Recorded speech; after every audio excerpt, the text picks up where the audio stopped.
There are the simple things in life. There aren't too many things that we actually really need. And in life, boric acid is one of those things that we always had in our house. And at Toastmasters, there's the basic structure of creating speeches, of speechcraft. And I think David gave us a great example of what a good speech should be.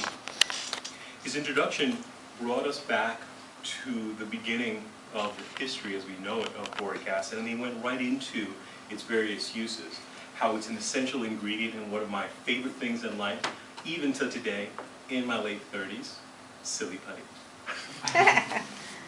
Told us that it's a key ingredient in things like eye washes and in getting rid of stale bonbons with legs, an image that is still kind of haunting me minutes after hearing the speech. It's great use of navigating the subject with great examples, sometimes humor. I think that was really, really well done. He then started, and that's the body part of the speech, he then started talking about why boric acid may be a better alternative to some of the other things that we in modern day times might choose to bring to our households. And a great example of that is using boric acid to get rid of these crawly bonbons versus using Raid. Don't eat the boric acid and you're okay. Bring Raid into your house and you have these things that can go wrong with your family, with your own body.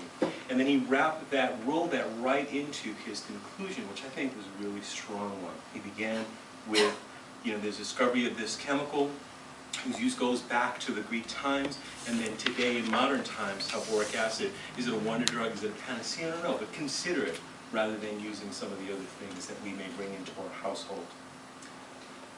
Areas of improvement, David, I would recommend that you consider your introduction and have it be a stronger part of your speech. You began with 2 introductions, the first of which was an apology. I was going to geek out by giving you all this history. And I would say, let the geek shine.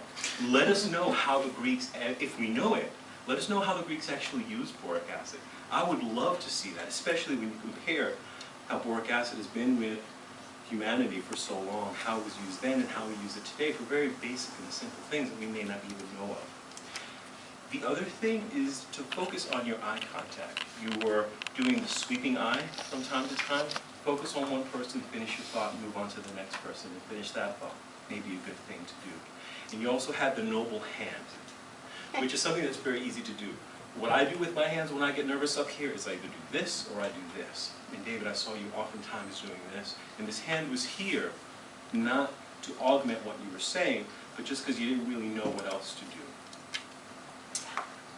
In conclusion, I think that you are the embodiment of everything that is great about Toastmasters. With each speech, you get better. With each speech, I see more confidence. With each speech, I see you building better speeches that are more informative, that are more engaging, and I thank you for that.